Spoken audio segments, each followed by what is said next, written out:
کہ کسی کے سر کے اوپر ہاتھ رکھ دیا جائے، تو فرمایا کہ جو آدمی کسی یتیم کے سر کے اوپر ہاتھ رکھ دیتا ہے پیار کے ساتھ، محبت کے ساتھ، شفقت کے ساتھ، محض اللہ کے لیے، تو جتنے بال اس کے ہاتھ کے نیچے آ جائیں گے ان میں سے ہر بال کے عوض میں اللہ تبارک و تعالی اس کو نیکی عطا فرمائے گا۔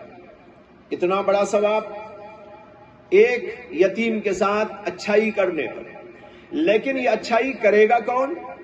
جسے آخرت کا یقین ہوگا، جسے جنت کا یقین ہوگا، اور وہ کرے گا جو یہ سمجھے گا کہ اگر میں نے یتیم کے ساتھ بدسلوکی کی، میں نے اس کی تحقیر کی، میں نے اس کے مال کو لوٹ لیا، میں نے اس کے ساتھ غلط سلوک کر دیا، تو آخرت کے اندر میرے لیے اجر کے بجائے وزر ہوگا، گناہ ہوگا، وہاں پر عذاب ہوگا۔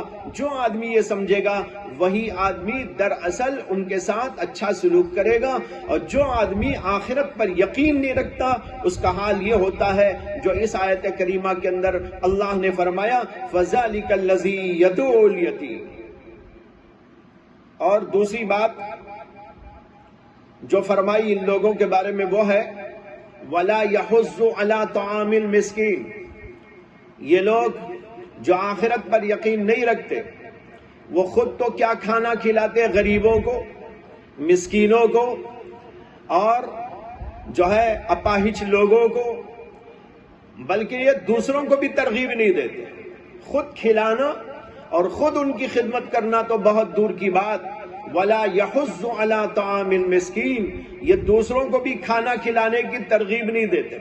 کسی کو یہ بھی نہیں بول دیتے کہ بھئی دیکھو فلاں آدمی مسکین ہے، اس کو ذرا کھانا کھلا دو، فلاں آدمی کو بڑی ضرورت ہے، اس کی ضرورت میں اس کی مدد کر دو۔ یہ کہنا بھی بہت بڑے اجر کا باعث ہوتا ہے، لیکن نہ خود کرتا ہے خدمت، نہ دوسروں کو اس کی ترغیب دیتا ہے۔ وہی بات یہاں پر بھی ہے، جو آدمی یتیموں مسکینوں کے ساتھ اچھا سلوک کرتا ہے وہ وہی ہوتا ہے جو آخرت پر یقین رکھنے والا اور آخرت کے اجر و ثواب پر یقین رکھنے والا، اور جو یہ سمجھنے والا کہ اگر میں نے یہ نہ کیا تو آخرت کے اندر میری پوچھ ہوگی کہ باوجود تیرے پاس طاقت ہونے کے، مال دولت ہونے کے، تو نے یتیموں کے ساتھ کیوں اچھا سلوک نہیں کیا، غریبوں کی امداد اور مدد اور نصرت تو نے کیوں نہیں کی؟ وہ آدمی جا کر یہ اچھے کام کرتا ہے۔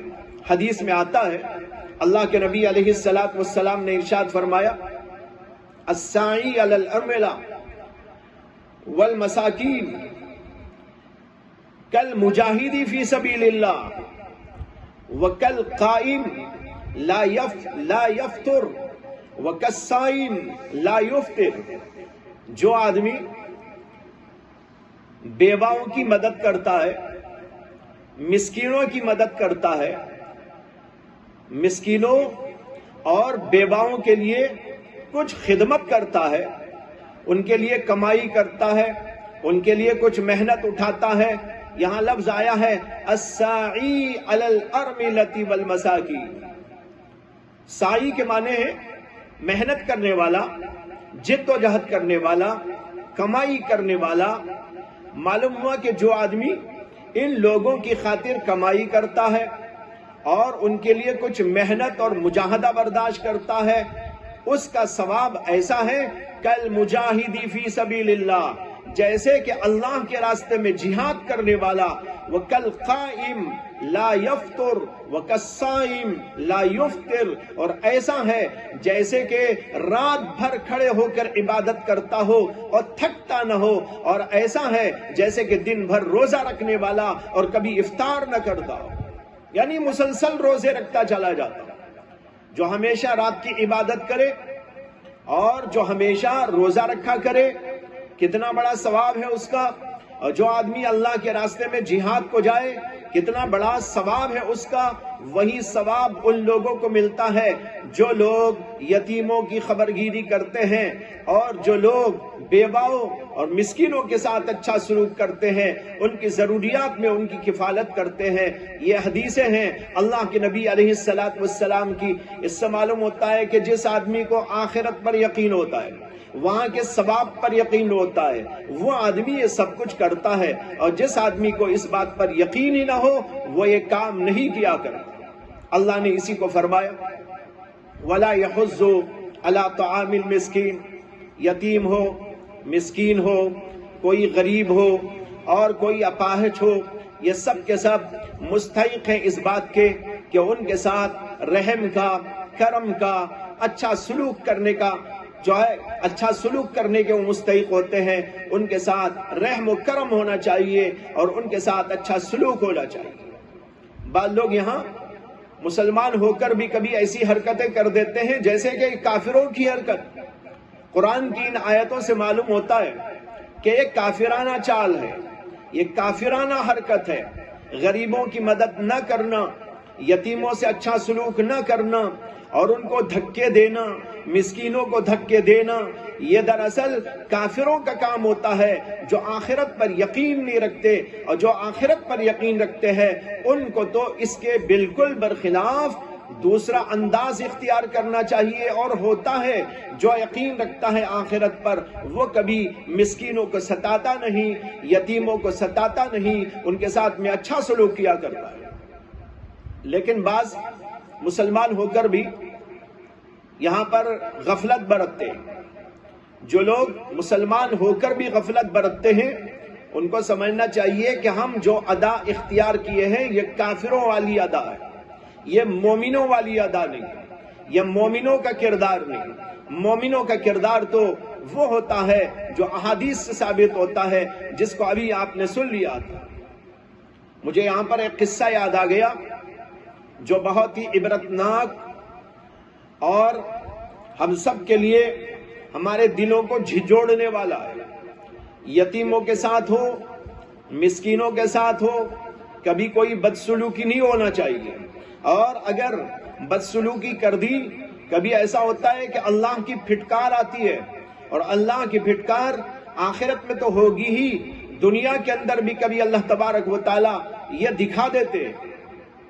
میرے استاذ محترم اور شیخ حضرت مولانا شاہ مسیح اللہ خان صاحب نور اللہ مرقدہ، جو حضرت حکیم الامت اشرف علی تھانوی رحمت اللہ علیہ کے جلیل القدر خلیفہ تھے، ان سے واقعہ میں نے سنا اور کئی دفعہ سنا۔ فرمایا کہ ایک آدمی تھا جو بڑا مالدار تھا، وہ ایک دفعہ اپنی بیوی کے ساتھ، بچوں کے ساتھ بیٹھ کر کھانا کھا رہا تھا۔ عین اسی موقع پر ایک سائل اور مانگنے والا اس کے دروازے پہ آ کے دستک دیا اور کہا کہ اللہ کے نام سے کچھ دے دو۔ اس کی بیوی نے کہا کہ کچھ روٹی دے آتی ہوں، لیکن وہ شوہر کہنے لگا ارے ایسے مانگنے والے تو آتے ہی رہتے ہیں، یہ بے شرم ہے، بے حیا ہے، دوسروں کے دروازے پہ جا کے مانگتے رہتے ہیں، چھوڑو ان کو کیا دینا۔ اور خود اٹھ کے گیا اور جا کر اس کو ڈانٹ پلائی اور کہا کہ تمہیں کچھ کام نہیں ہے، جاؤ اور کماؤ کھاؤ، میرے دروازے پہ کیوں آئے ہو، ڈانٹ کر اس نے بھیج دیا۔ خیر بات آئی اور گئی، وہ آدمی اس دروازے سے دوسرے دروازے پہ گیا، دوسرے سے تیسرے دروازے پہ گیا، اور جہاں اللہ کو اسے دلانا تھا وہاں سے اللہ نے دلا دیا، اس کا کام تو یوں بن گیا۔ لیکن یہاں پر اللہ کا عذاب نازل ہونا شروع ہو گیا۔ ہوا یہ کہ چند دنوں تک جو ہے تجارت اس کی ڈاؤن ہونے لگی، اور روزانہ بجائے نفع کے نقصان ہونے لگا۔ پہلے تو نفع کم ہو گیا، نفع کم ہوتے ہوتے ہوتے نوبت یہاں تک آئی کہ جو ہے نقصان ہونے لگا، اور جب تجارت میں نقصان شروع ہو گیا تو بہت دنوں تک برداشت کیا نقصان، لیکن آخرکار دکان اٹھا دینی پڑی، تجارت بند کر دینی پڑی، اور پھر نوبت یہاں تک آئی کہ گھر کے اندر جو اشیاء موجود تھی ان کو بیچنے کی نوبت آ گئی۔ المار بیچ دیا، پلنگ بیچ دیا، اور ضرورت کی جو اشیاء تھی بڑی بڑی وہ بیچنے لگا، گھر کا زیور بیچ دیا۔ یہاں تک نوبت آ گئی کہ اس نے اپنی بیوی سے کہہ دیا کہ اب مجھے تجھے پالنے کی سکت موجود نہیں ہے، اس لیے میں تجھے طلاق دیتا ہوں، تو اپنے میکے چلی جا۔ خیر وہ طلاق لے کر اپنے گھر آ گئی. یہ سارا ساز و سامان جو اس کے گھر میں تھا وہ بک گیا. خیر اس کے بعد یہ ہوا کہ چند دنوں کے بعد اس عورت کے ماں باپ نے اس کی شادی کے لیے کوشش کرنی شروع کر ڈالی کہ کسی اور جگہ شادی ہو جائے. اور ایک جگہ پر رشتہ آیا، اور رشتہ آیا، پسند آ گیا اور شادی ہو گئی. جب شادی ہو کر وہ اس دوسرے گھر کے اندر گئی، دوسرے شوہر کے گھر میں، تو وہاں پر ایک عجیب و غریب بات اس کو نظر آئی. اس نے دیکھا کہ جو جو سامان اس پہلے شوہر کے گھر میں موجود تھا وہی سامان یہاں پر موجود ہے. اسی طرح کا المار ہے، اسی طرح کے پلنگ ہیں، اسی طرح کی اور چیزیں ہیں، وہی سب کچھ جو وہاں موجود وہ سب کچھ یہاں دکھائی دینے لگا. خیر اس نے سمجھا کہ اتفاق ہوگا کہ یہاں بھی ایسی چیزیں میں دیکھ رہی ہوں. اس کے بعد ایک دن یہ نیا جوڑا کھانے کے لیے بیٹھا تو کھانا کھا رہے تھے کہ کسی فقیر نے اس دروازے پہ دستک دی اور کہا اللہ کے نام سے کچھ دے دو. تو وہ شوہر کہنے لگا اپنی اس بیوی سے کہ کوئی فقیر آیا ہے، یہ لے جاؤ، اللہ نے ہم کو بہت کچھ دیا ہے، اس کو دے کے آؤ. اب وہ کچھ روٹیاں اور سالن اور کچھ جو بھی تھا فقیر کو دینے کے لیے گئی، اور دروازے کی آڑ سے جب وہ دینا چاہی اور اس کی نظر اس فقیر کے اوپر اچانک پڑی تو اس کی چیخ نکل گئی. اس نے ایک چیخ ماری. فقیر تو لے کے آگے بڑھا. شوہر اندر سے اٹھ کے آیا اور پوچھنے لگا کہ کیا ہوا؟ تو اس نے کہا کچھ نہیں، ویسے ہی بات ہے. کہا کہ کچھ اس نے تم کو کہہ دیا، کچھ چھیڑ دیا، کوئی اور بات ہو گئی؟ کہا کچھ نہیں.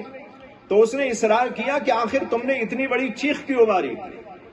تو اس نے اپنا قصہ سنایا اور کہا چیخ اس لیے نکل گئی کہ یہ جو مانگنے کے لیے میرے در پہ اب آیا تھا یہ دراصل میرا پہلا شوہر تھا. اس پہلے شوہر کو میں اس حالت کے اندر دیکھی تو میری چیخ نکل گئی. اس نے کہا ارے ایسا کیسا ہو گیا؟ اب اس نے اپنا قصہ سنایا اپنے اس دوسرے شوہر کو کہ ایک دفعہ میں اس پہلے شوہر کے ساتھ بیٹھ کر کھانا کھا رہی تھی اور ایک فقیر آیا تو میرے شوہر نے اسے ڈانٹ پلائی. وہ فقیر تو چلا گیا. اس کے بعد اللہ کا عذاب شروع ہو گیا، تجارت ٹھپ ہو گئی، نقصان پہ نقصان ہو گیا، گھر کا مال بھی بیچ دیا گیا، المار بیچ دیے گئے، ساری چیزیں بیچ دی گئی، زیور بیچ دیا گیا. پھر اس نے مجھے طلاق دے دی، میں طلاق لے کے آئی اور پھر اس کے بعد تمہارے سے میری شادی ہو گئی. اب میں دیکھ رہی ہوں کہ وہ شوہر میرا بھیک مانگنے کے لیے میرے دروازے پہ آیا. یہ سننے کے بعد وہ دوسرا شوہر اس سے کہنے لگا اگر تم کو یقین آئے تو سمجھو کہ جو اس وقت میں تمہارے دروازے پہ آیا تھا وہ دراصل میں ہی تھا. اس نے مجھ کو ڈانٹ پلائی، میرے دل سے بد دعا نکلی تھی، بد دعا قبول ہو گئی اور اللہ نے اس کی ساری چیزیں مجھ کو دے دی، اس کا مال مجھ کو دے دیا، یہاں تک کہ اس کی بیوی بھی میرے پاس میں آ گئی اور اللہ نے اسے میرے در کے اوپر بھکاری بنا کے بھیج دیا. یہ عبرت خیز واقعہ ہے، ہر آدمی کو یاد رکھنا ہے. کسی یتیم کو نہ دھتکارو، کسی فقیر کو نہ دھتکارو، کسی مانگنے والے کو نہ دھتکارو. قرآن میں اللہ نے حکم دیا ہے وَأَمَّا السَّائِلَ فَلَا تَنْهَرْ، کسی فقیر کو جھڑکی نہ دو، اگر ہے تو دے دو، اگر نہیں ہے تو کچھ اچھی بات کہہ دو، معذرت کر لو. قول معروف ومغفرۃ خیر من صدقۃ یتبعها اذی. اللہ کہتے ہیں کہ کسی فقیر کو اچھی بات کہہ کر ٹلا دینا یا اس سے معافی طلب کر لینا کہ بھائی اللہ کے لیے معاف کرو میں نہیں دے سکتا، یہ اس بات سے اچھا ہے کہ کسی فقیر کو کچھ دے کر اس کو جو ہے کچھ ذلت اور رسوائی اور کچھ تحقیر کر کے تکلیف پہنچائی جائے، اس سے بہتر تو یہ ہے کہ تم نہ دے کر معافی طلب کرو. بہرحال بتانا یہ تھا کہ مسلمان کا کردار یہ ہونا چاہیے کہ ہر ایک کے ساتھ اچھا سلوک، ہر آدمی کے ساتھ اچھا سلوک، غریبوں کے ساتھ میں اچھا سلوک اور ان کی خدمت اور ان کی نصرت اور ان کی مدد، یتیموں کے ساتھ اچھا سلوک اور ان کی خبرگیری، یہ دراصل مسلمان کا کام ہوتا ہے۔ اور جیسے کہ آج کل کے حالات ہیں، ان حالات میں بھی ہم کو اور آپ کو اس سلسلے میں آگے بڑھانا چاہیے۔ اللہ نے ہم کو جتنا دیا اس میں سے کچھ نہ کچھ غریبوں کا حصہ نکالتے رہنے اور ان کی خدمت کرنے کو اپنے لیے بہت بڑی سعادت مندی کا ذریعہ سمجھنا چاہیے۔ قرآن کریم نے اس سورت کریمہ میں یہ مضمون ارشاد فرما کر ہم کو اور آپ کو یہی بتایا ہے کہ دیکھو، یہ کردار تو اخلاقی گراوٹ والی یہ بات تو ان کافروں میں ہوتی ہے جو آخرت کو نہیں مانتے، اور اے مسلمانوں تم مجھے مانتے ہو اور آخرت کو مانتے ہو، اجر و ثواب کو مانتے ہو، جنت و دوزخ کو مانتے ہو، اور سوال و جواب اور حساب و کتاب کو مانتے ہو، تو تمہارا کردار تو اس کے برخلاف یہ ہونا چاہیے کہ تم یتیم کو دھکا دینے کے بجائے یتیم کو سینے سے لگاؤ، اس کے سر کے اوپر ہاتھ پھیرو، اس کی خدمت کرو اور اس کی مدد کرو۔ اور اسی طریقے پر جو یتیم، جو مسکین ہو، فقیر ہو، ان کی مدد کرو، نصرت کرو، خود کھلاؤ، اگر خود کسی وجہ سے نہیں کر سکتے دوسروں کو ترغیب دو کہ بھائی اللہ کے بندو، میں تو نہیں کھلا پا رہا ہوں، اللہ نے تم کو دیا ہے تو تم ان کو کھلاؤ۔ یہ ایک مسلمان کا طرز زندگی ہوا کرتا ہے، اور ایک کافر کا طرز زندگی وہ ہے جو ان آیتوں کے اندر اللہ نے بیان فرمایا ہے۔ باقی انشاءاللہ کل عرض کیا جائے گا۔ وآخر دعوانا الحمدللہ رب العالمین۔ عالم میں نرالا اعلیٰ ہے اس کا مقام، مرکز تحفظ اسلام، مرکز تحفظ اسلام۔